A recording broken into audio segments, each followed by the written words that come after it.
अस्सलामुअलैकुम। आज मैं आप लोगों के साथ आंध्रा स्टाइल फिश करी की रेसिपी शेयर कर रही हूँ।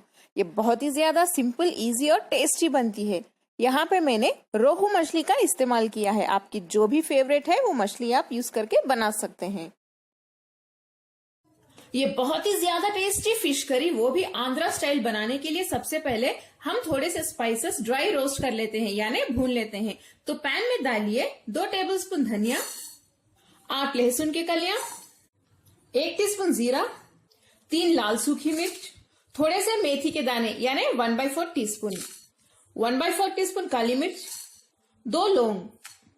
इन सभी को मीडियम फ्लेम पे भून लेते हैं। अगर आप इन्हें हाई फ्लेम पे भूनेंगे तो ये जल जाएंगे, इसीलिए हम इन्हें मीडियम फ्लेम पे ही भून लेते हैं, बस थोड़ी देर के लिए, यानी 1 से 2 मिनट। मैंने इन्हें अच्छे से भून लिया है। जब ये ठंडे हो जाएंगे हम इन्हें मिक्सर के जार में डाल के पीस लेते हैं।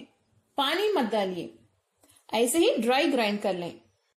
पिसा हुआ फ्रेश स्पाइस पाउडर हमारा तैयार है। बहुत अच्छी खुशबू आ रही है इसमें से। जब हम इसे फिश करी में डालेंगे तो हमारा घर खुशबू से महक जाएगा और फिश करी भी बहुत ही ज्यादा लाजवाब बनेगी। नेक्स्ट हम थोड़े से पानी में इमली को भीगने के लिए रख देते हैं। ये 25 ग्राम इमली है। ये आंध्रा स्टाइल फिश करी है, थोड़ी सी खट्टी ही बनती है। अगर आपको ज्यादा खटास नहीं पसंद तो आप इमली की क्वांटिटी कम कर लें। इमली को हम ऐसे ही पानी में 10 से 15 मिनट के लिए भीगने के लिए रख देते हैं। 15 मिनट के बाद इसे अच्छे से निचोड़ के छान लें। इस रेसिपी का नेक्स्ट स्टेप है 3 मीडियम साइज कटी हुई प्याज और 2 हरी मिर्च को साथ में पीस लेना, यानी ग्राइंड कर लेना होगा हमें। पिसा हुआ प्याज और हरी मिर्च का पेस्ट अब तैयार है। चलिए अब हम रेसिपी के कुकिंग के प्रोसेस की ओर बढ़ते हैं। एक पैन या कढ़ाई में 3 से 4 टेबलस्पून तेल गरम कर लें। आंध्रा स्टाइल फिश करी के लिए तेल थोड़ा ज्यादा ही लगेगा।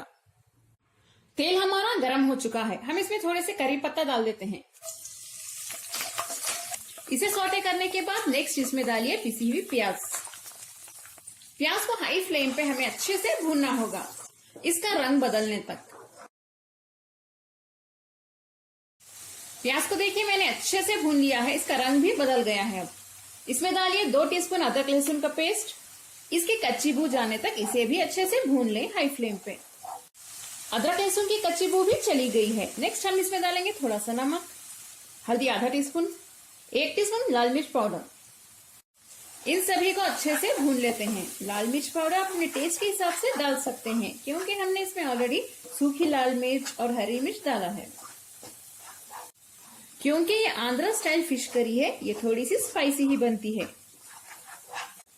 इन सभी मसालों को अच्छे से भूनने के बाद हम इसमें 3 मीडियम साइज के पिसे हुए टमाटर डाल देते हैं।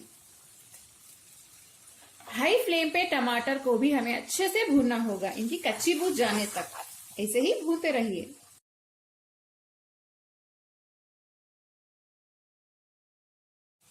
टमाटर को मैंने अच्छे से भून लिया है, इसकी कच्ची बू अब चली गई है।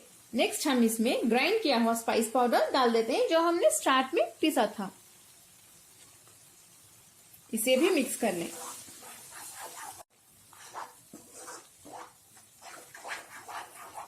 इसे मिक्स करने के बाद हम इसे ज्यादा नहीं भूनेंगे, क्योंकि हमने इसे ऑलरेडी भुना हुआ है। बस एक 30 सेकेंड के लिए भून लें, बस काफी है। सभी मसालों को भूनने के बाद हम इसमें ये टैमरिंड वाटर डाल देते हैं, यानी इमली का पानी। इमली का पानी डालने के बाद हम इसमें और थोड़ा सा पानी डाल देते हैं। करीब 1 कप डाल दें। इसे भी मिक्स कर लें, अच्छे से मिक्स कीजिए। इसमें मैंने और 1 कप एक्स्ट्रा पानी ऐड किया है। ये ग्रेवी थोड़ी सी पतली ही बनती है। इसमें हम और थोड़ा सा नमक डाल देते हैं। ये मुझे फीका लग रहा है। जब ये अच्छे से बॉईल होना स्टार्ट हो जाए, धीरे से हम इसमें मछली के पीसेस डाल देते हैं। अच्छे से धो के डालिए।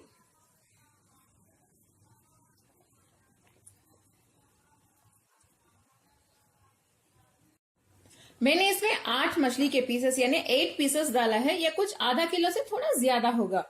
नेक्स्ट हम इसे बारीक कटे हुए धनिया के पत्तों के साथ गार्निश कर लेते हैं।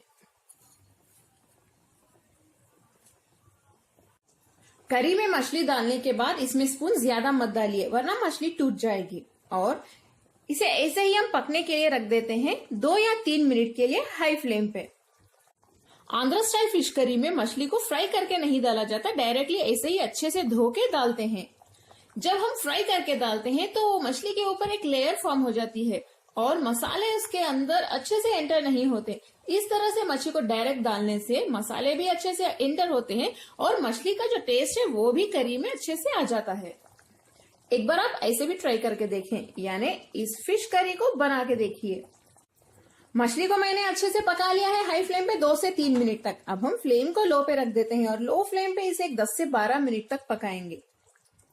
तभी मछली के अंदर अच्छे से मसाले एंटर होंगे और मछली बहुत ही ज्यादा टेस्टी बनेगी और ये करी भी।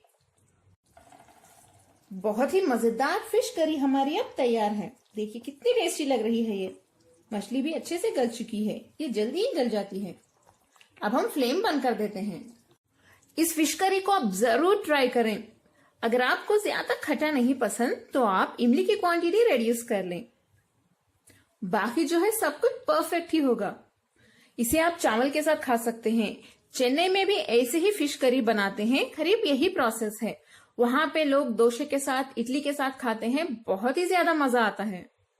अगर आपको आज की ये मेरी मजेदार फिश करी की रेसिपी, वो भी आंध्र स्टाइल की पसंद आई तो प्लीज मेरे चैनल कुक विद फेम को सब्सक्राइब कर लें। इस वीडियो को शेयर करें अपने फैमिली और फ्रेंड्स के साथ और लाइक भी करें। अस्सलामुअलैकुम।